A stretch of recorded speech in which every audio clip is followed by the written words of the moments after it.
જૂના સમય મુજબ ટ્રેન ચાલુ કરો અમારી માંગે પૂરી કરો અમે તો એક માંગણીઓ માટે બેઠા છે, પણ જે જોવે છે એને શરમ આવવી જોઈએ, જે સત્તાધીશો, જે અધિકારીઓ, કે ભાઈ આ માટે શું કામ બેઠવું પડે. એક લોકોની સુવિધાનું સાધન છે. પૂરી કરો તાનાશાહી નહીં ચલેગી તાનાશાહી નહીં ચલેગી. ગીરગઢડા તાલુકામાં રેલવે સ્ટેશન આવેલું છે ને આ રેલવે સ્ટેશન છે તે ઘણા સમયથી વિવાદમાં આવ્યું છે. ખાસ કરીને અહીંયા જોઈ રહ્યા છો કે ઘણા બધી લોકો છે તે અત્યારે પ્રતિક ઉપવાસ આંદોલન ઉપર બેઠા છે. શું કામ એમને પ્રતિક ઉપવાસ ઉપર બેઠવાની ફરજ પડી એમની પાસેથી જાણશું. શું નામ આપનું? મધુભાઈ ભીમાભાઈ મહિડા, સરપંચ. મધુભાઈ, શું કહીશું અત્યારે તમે જે પ્રતિક ઉપવાસ ઉપર બેઠા છો એવું તો શું કારણ રહ્યું કે તમે અત્યારે તમને પ્રતિક ઉપવાસ ઉપર બેઠવાનો વારો આવ્યો? અમારે પ્રતિક ઉપવાસ ઉપર બેઠવાનો વારો એટલા માટે આવ્યો કે અમે તો આવેદનના મારફત પહેલાં દરેક જાણ કરી હતી. જાણ મુજબ પછી અમારે પ્રતિક ધરણ એ બાબતે પણ કોઈ ઠોસ કાર્યવાહી ન થતાં કે ધ્યાને ન લેતા રેલવે તંત્રએ પછી અમારે પ્રતિક ધરણા ઉપર બેસવાની ફરજ પડી. એ પણ આજે 1.5 મહિના જેવો સમય છે. 2/2ના રોજ બેઠા હતા અમે. ત્યારે પણ રેલવે તંત્રએ પછી ચર્ચગેટ મુંબઈથી પોતાને અહીંયાથી લેટર કર્યો કે ભાઈ તમારી જે માંગો છે એ સંતોષવામાં આવે છે અને એ મુજબ જે ટ્રેનો ચાલુ કરવામાં આવશે અને એ ટાઈમ ટેબલ મુજબ ચાલુ કરવામાં આવશે. તો આજે એનો 1.5 માસ જેવો સમય થયો. હજી સુધીમાં આ બાબતે ન તો કોઈ ઠોસ કદમ લીધા કે નથી કોઈ એ મુજબની ટ્રેનો ચાલુ કરવામાં આવી લેટર મુજબ. તો ત્યાર પછી પણ અમે 13 તારીખના રોજ સ્ટેશન માસ્ટર મારફત તમામ ડિવિઝનોને લેટર ફોરવર્ડ કરી અને અમે ફરી પણ આ બાબતે અરજી કરી હતી, આવેદન આપ્યું હતું કે ભાઈ જે અમારી માંગણીઓ મુજબ તમે ટ્રેનો ચાલુ કરવાની જે લેટર કર્યો હતો એ મુજબ આ સુધીમાં શું કામ કાર્યવાહી નથી થઈ, આનું કોઈ કારણ આપો અથવા તો ક્યારે કરશો. તો એ મુજબ પણ આજે 6 દિવસ થયા હોવા છતાં પણ કોઈ કારણ આપ્યું નથી. પછી અમે જે આજે એટલા માટે થઈને અમારે પ્રતિક ધરણા ઉપર બેઠવાની ફરજ. તમે જ્યારે પ્રથમ પ્રતિક ઉપવાસ ઉપર બેઠા હતા ત્યારે તમારી મુખ્ય શું માંગો હતી? ત્યારે આ જ માંગ હતી કે ભાઈ જે ટ્રેનો બંધ કરવામાં આવી છે એ ટ્રેનો જ અનુકૂળ, એ મુજબની ટ્રેનો ભરસક જાતી હતી, આવતી હતી, લોકોને પણ એ અનુકૂળ હતું અને કોઈ કારણ આપતા નથી કે અમારે બંધ આ ટાઈમમાં ફેરફાર કરવાનું કારણ શું. પછી જે ટ્રેનો બંધ કરી એ પાછળનું કોઈ કારણ નથી આપતા. બસ તમને રેલવે વિભાગ દ્વારા પોઝિટિવ જવાબ આપવામાં આવ્યો છે છતાં પણ એનો અમલ નથી થયો, એની પાછળનું શું કારણ લાગે તમને? હવે એની પાછળનું કારણ તો અમે ફોન ઉપર જાણતા એકબીજાને ખો આપવાનું મેન કારણ તો હજી મળે છે, બાકી કોઈ મુખ્ય કારણ મળતું નથી કે કયું કારણ છે. અમે ભાવનગર ડિવિઝનને કીધું તો કે હવે મુંબઈથી તો આદેશ આવી ગયો, અમે અમારા કે રૂટ ગોઠવવામાં હજી કામગીરી છે, સ્ટેશન માસ્તરોને એલર્ટ કરી દીધા, આમ કરી દીધું, તેમ કરી દીધું, આવા જવાબો.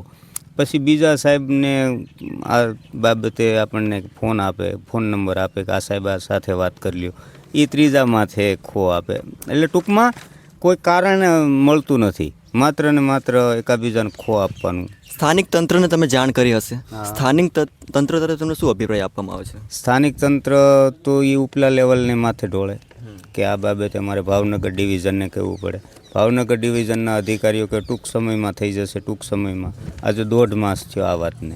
અને અગાઉ શિવરાત્રિમાં તો અમને એમ કહેતા હતા કે ભાઈ 2 ટ્રેનો વિશેષ મૂકવામાં આવશે. હવે 2 ટ્રેનો તો એક બાજુ રહી, જે હતી ટ્રેનો પુનઃ ચાલુ નથી કરી કે ન તો એનો કોઈ ટાઈમ ટેબલ મુજબ ચાલુ કરી. તમે વારંવાર પ્રતિક ઉપવાસ ઉપર બેઠો છો, તમને નથી લાગતું કે આ જવાબદારી સત્તાધીશોની છે? ગ્રામ પંચાયતના સરપંચને બેઠવું પડે પ્રતિક ઉપવાસ ઉપર, કેટલી શરમજનક બાબત ગણો છો આપ? આ જવાબદારી ખરેખર કોની હતી? અમે તો એક માંગણીઓ માટે બેઠા છે, પણ જે જોવે છે એને શરમ આવવી જોઈએ, જે સત્તાધીશો, જે અધિકારીઓ, કે ભાઈ આ માટે શું કામ બેઠવું પડે.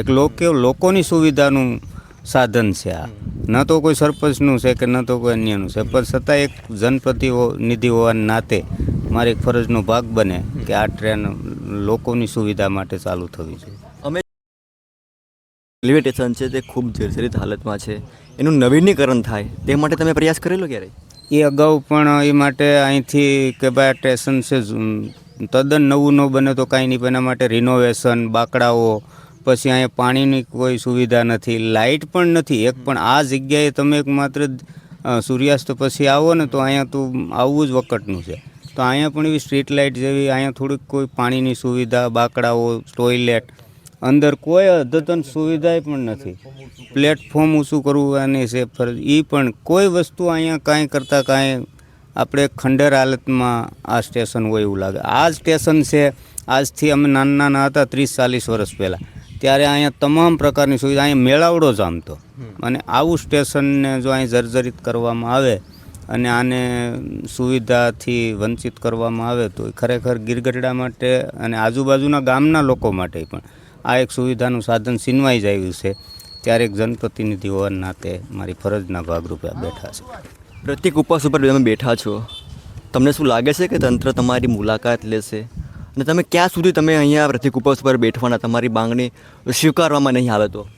હવે અત્યારે તો તંત્રના પાસે કોઈ જવાબ નથી, કારણ કે તંત્રએ ચર્ચ ગેટ હેડ ઓફિસ છે એની રેલવે તંત્રની આવે એને જ લેટર કર્યો છે અને એની લેટરની અવગણના થાય તો એની એ સિસ્ટમનો જ સિરે જાય. આમાં અમારી તો કોઈ જવાબદારી નથી બનતી. અમારી જવાબદારી તો માત્ર એ છે કે સુવિધા ચાલુ થાય.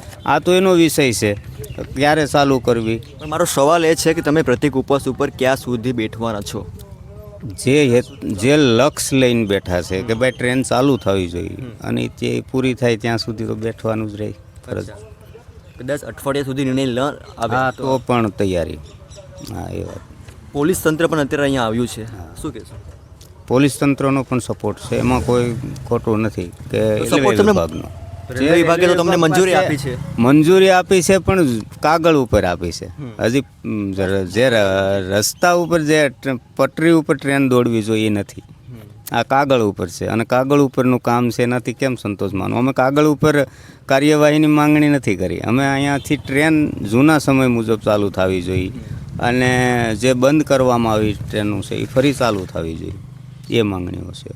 અંતિમ વાત, સ્થાનિક તંત્ર, સત્તાધીશો અને વહીવટી તંત્રને તમે શું કહેવા માંગો છો? અમે તો એક આશા રાખીએ કે ઝડપથી આ નિર્ણય લેવામાં આવે કે આને અગાઉ પણ જે પ્રતિક ઉપવાસ થયા એના પણ 1.5 મહિનો થયો, લેટર આવ્યો એનો 1.5 મહિનો થયો છે. તો હવે એ તો સવાલ સિસ્ટમ સામે છે કે વહેલી તકે એને જ કામગીરી કરવી જોઈએ કે આ ટ્રેનો તાત્કાલિક ધોરણે ચાલુ કરવી જોઈએ અને જૂના ટાઈમ મુજબ. હું તો કહું કે લાંબા રૂટની પણ ટ્રેનો ચાલુ કરવામાં આવે, કારણ કે હવે તો આ વિસ્તારમાં આગળ જ હમણાં સવારમાં જે ટ્રેન નીકળી એ જૂના ટાઈમ મુજબ છે. હવે તમે જે બપોરની ટ્રેનો જે ચેન્જ ટાઈમ કર્યા છે એ ટ્રેનો જોઈજો, ખાલી ખમ હશે. તો ક્યારેક રેલવે વિભાગ પછી આવા જ લેટરો લઈને આવશે કે આ ઘાટામાં ચાલે છે, બંધ કરો. જી હા દોસ્તો, ગીરગઢડા તાલુકાના આજુબાજુના ગામના તમામ લોકો અત્યારે પ્રતિક ઉપવાસ ઉપર બેઠા છે. એમની માંગણી એક જ છે કે જૂના સમય મુજબ છે તે અહીંથી ટ્રેન શરૂ કરવામાં આવે, અહીંનું બિલ્ડિંગ છે તે જર્જરિત છે તેને નવીનીકરણ કરવામાં આવે. ઘણી માંગણીઓ સાથે વારંવાર ઉપવાસ ઉપર બેઠવા છતાં પણ પશ્ચિમ રેલવે વિભાગના તંત્રના પેટનું પાણી હલતું નથી. સ્થાનિક વહીવટી તંત્ર શું કરે છે એની પણ જવાબદારી હતી કે આ લોકોનો પ્રશ્ન છે તે ઉપલી કક્ષા ઉપર રજૂઆત કરવો, પરંતુ કોઈના પેટનું પાણી નથી હલતું.